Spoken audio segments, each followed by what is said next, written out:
जैन साथियों, देखिए SSGD की भर्ती आ चुकी है 2022-23। SSGD 2022-23 की भर्ती आ चुकी है। इसका नोटिफिकेशन जारी हो चुका है, इसकी फॉर्म की डेट आ चुकी है। इसकी जो फॉर्म की डेट है वो है 27/10/2022 से 30/11/2022 तक, यानी 1 महीने से कम का समय है फॉर्म भरने के लिए। इस भर्ती में दिया गया था बाद में एग्जाम होगा, लेकिन अब तुरंत दे दिया गया है कि जल्दी एग्जाम होगा। जनवरी में एग्जाम दिया गया है। जनवरी में शुरुआत में हो सकता है, लास्ट में हो सकता है, या डेट हट भी सकती है, लेकिन आपको ये नहीं मानना है कि डेट हटेगी। आपको केवल जनवरी में मान के तैयारी करनी है। इसमें जो फॉर्म की प्रक्रिया है वो ऑनलाइन है। केवल आपको ऑनलाइन फॉर्म भर सकते हैं आप इसमें। ऑफलाइन का इसमें कोई सिस्टम नहीं है।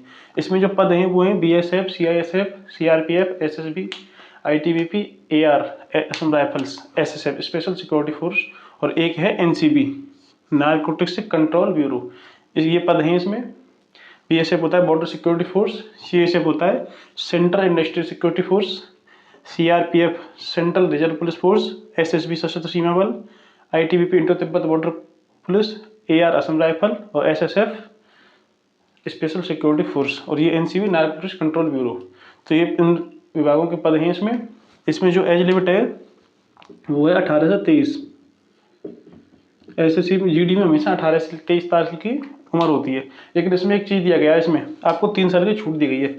यानी अगर 18 से 23 में देखेंगे आप, तो आप जब 18 से 23 में देखेंगे तो इसमें जो एज की वो माना गया है 1/1/2023 को, यानी 18 से 23 के बीच में जो उसकी जो एज हो रही है वो 1/1/2023 को होनी चाहिए। लेकिन इसमें एक चीज़ दिया गया है कि इसमें 3 साल की छूट दी गई है। 3 साल की छूट दी गई, यानी जो इसमें पिछली बार भर्ती नहीं आई थी या जो पिछली बार नहीं भर पाए थे वो इसमें भर सकते हैं। यानी 3 साल आपको अधिक उम्र दी गई है। 23 से यानी 26 साल तक दी गई है इसमें पहले तो भर्ती 2001 तक के, 2000 से और 2005 तक के। अगर इसमें 18 से 23 रहती, लेकिन 18 से 23 की जगह 18 से 26 कर दिया गया है, तो इसमें 1997 से 2005 तक के फॉर्म भर सकते हैं। यानी 3 साल की इसमें 2000 से छूट मिल चुकी है इसमें। और जो एज की जो गणना है वो की जा रही है 1/1/2023 को। उसके बाद है इसमें क्वालिफिकेशन होनी चाहिए आपकी 10th पास या इसके समकक्ष। और जो 10th पास कब तक होना चाहिए इसकी भी डेट दी गई है 1/1/2023।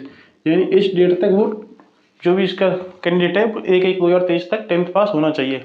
उसके बाद है एप्लीकेशन फीस है इसमें 100 रुपये। लेकिन इसके सिलेबस में थोड़ा चेंज किया गया है, बाकी सेम है। सिलेबस में इसका थोड़ा चेंज किया गया है। देखिए सिलेबस में क्या चेंज किया गया है। देखिए इसमें सिलेबस में दिया गया है 4 सब्जेक्ट, रीजनिंग, GK, मैथ और इंग्लिश या हिंदी।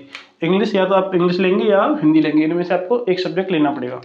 तो ये 4 सब्जेक्ट दिए गए। पहले भी 4 सब्जेक्ट यही आते थे सेम, लेकिन इसमें पहले क्वेश्चन जो होते थे 25 क्वेश्चन रीजनिंग के, 25 GK के, 25 मैथ और 25 हिंदी या इंग्लिश के। लेकिन इस बार उसको क्वेश्चन की संख्या जो है वो चेंज कर दी गई है। इस बार रीजनिंग के क्वेश्चन होंगे 20, GK के क्वेश्चन होंगे 20 मैथ के होंगे, और 20 क्वेश्चन होंगे इस बार हिंदी के।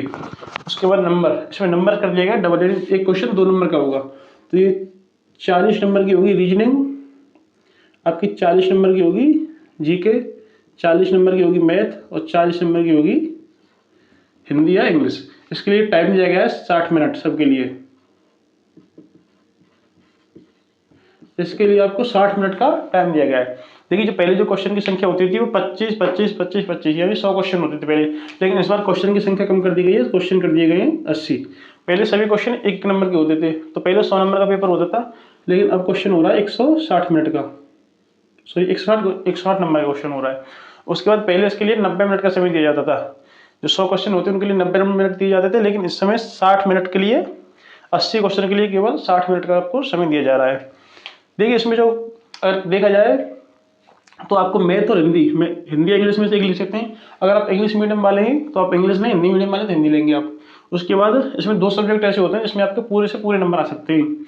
एक हिंदी सब्जेक्ट है, इसमें आप 20 में से पूरा 20 ला सकते हैं। इसमें आपको कोई नंबर कम नहीं होंगे इसमें, अगर आप हिंदी की तैयारी अच्छे से करते हैं। क्योंकि अभी आपके पास लगभग 2 महीने का समय है, 2 महीने अगर आप अच्छे से तैयारी करते हैं तो हिंदी में 20 में से 20 नंबर ला सकते हैं। एक है मैथ, अगर मैथ में आप तैयारी करते हैं तो इसमें पूरा 20 का 20 ला सकते हैं। यानी 2 सब्जेक्ट ऐसे हैं इनमें आपका कोई भी क्वेश्चन नंबर कम नहीं होगा। रही बात GK की, तो जीके जितना आप जानते हैं वही साइड वाला जानता है।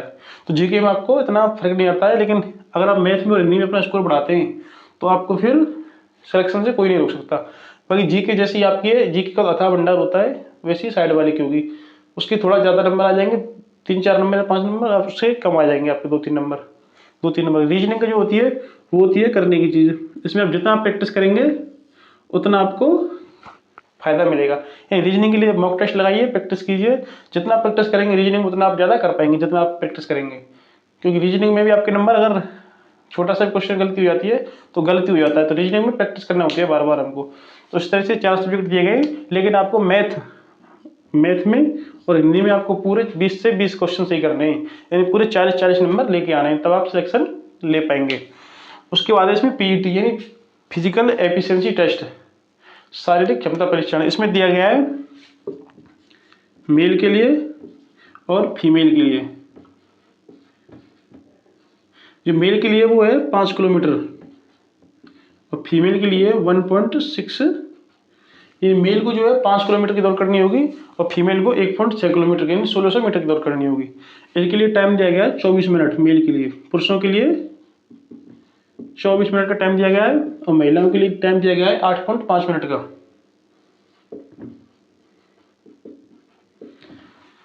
पुरुषों के लिए 24 मिनट का टाइम दिया गया है, लेकिन उनकी रनिंग है 5 किलोमीटर। महिलाओं की 1.6 किलोमीटर रनिंग है, लेकिन उनके लिए 8 मिनट का टाइम दिया गया है। उसके बाद होता है इसमें फिजिकल स्टैंडर्ड टेस्ट, यानी पहले आपका एग्जाम होगा, कंप्यूटर बेस्ड टेस्ट होगा। उसके बाद आपका पीईटी यानी फिजिकल एफिशिएंसी टेस्ट, आपकी रनिंग कराई जाएगी। उसके बाद आपका होगा फिजिकल स्टैंडर्ड टेस्ट, यानी आपका शारीरिक मानक परीक्षण कि आपकी कितनी लंबाई है, कितनी हाइट, कितना चेस्ट, कितना वेट। तो देखिए इसमें मेल का दिया गया है, जो पुरुष होते हैं उनकी हाइट और जो महिला हैं उनकी हाइट। इसमें पुरुषों की हाइट दी गई है 170 सेंटीमीटर, जो महिला हैं उनकी हाइट दी गई है 157 सेंटीमीटर।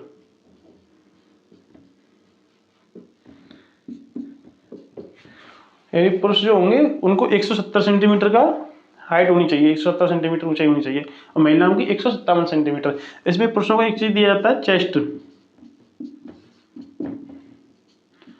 पुरुषों की जो चेस्ट है वो 80 सेंटीमीटर, जो चेस्ट है वो 80 सेंटीमीटर होनी चाहिए। लेकिन इसमें एक चीज दिया गया 5 सेंटीमीटर का फ्लाव एक्सपेंडेबल प्लस 5 सेंटीमीटर, यानी 80 + 5 80 सेंटीमीटर आपकी चेस्ट होनी चाहिए, इससे कम नहीं होनी चाहिए। उसमें 5 सेंटीमीटर का आपका फैलाव होना चाहिए। इस तरह से सांस भर के फैलाते हैं तो आपको 5 सेंटीमीटर फैलानी है आपको। तो इस तरह से ये SSCGD में दिया गया है। इसमें देखिए कई सारी भर्तियां हैं, BSF, CISF, CRPF, SSB, ITBP, AR, Assam rifle, SSF और NCB। अगर इसमें आप भरते हैं किसी में तो चॉइस में चेंज नहीं होता है। SSC में आप इस बार जो प्रेफरेंस में जो चॉइस भर देंगे आप, जो वही आपके प्रायोरिटी पे जो भर देंगे आप वही रहेगी। इसलिए इसको बहुत सोच समझ के भरें कि आपको क्या भरना है।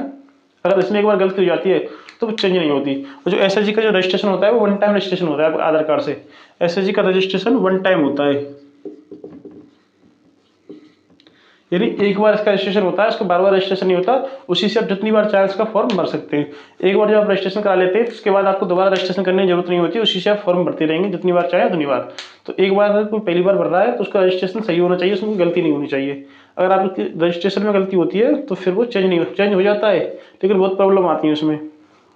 इसलिए इसका रजिस्ट्रेशन आप सावधानी पूर्वक करें। इसमें जो उसकी चॉइस भर रहे हैं आप प्रायोरिटी पे, उसको बहुत ध्यान से भरें कि आपको किस में लेना है। SSF है या NIA है, NCB या CRPF या BSF, आप किस में जाना चाहते हैं तो उसको बहुत सोच समझ के भरें, जल्दी ना करें। इसमें फोटो मांगा गया है और सब डॉक्यूमेंट मांगे गए हैं। जो भी मांगे इसका जो विज्ञप्ति है एक बार उसको पढ़ लें, तब उसके बाद ही फॉर्म भरें। अगर कोई गलती हो जाती है तो फिर बहुत पूरा साल खराब चली जाती है, पूरी भर्ती खराब चली जाती है आपकी। फिर पता नहीं आपकी एज बची ना बचे, कोई कह नहीं सकता। इसलिए फॉर्म भरने से पहले बहुत सावधानी रखें। फॉर्म किस तरह से भरना है वो मैं अगली वीडियो में आपको बताऊंगा, और किस तरह से क्या क्या होता है वो भी मैं आपको बताऊंगा अगली वीडियो में। धन्यवाद।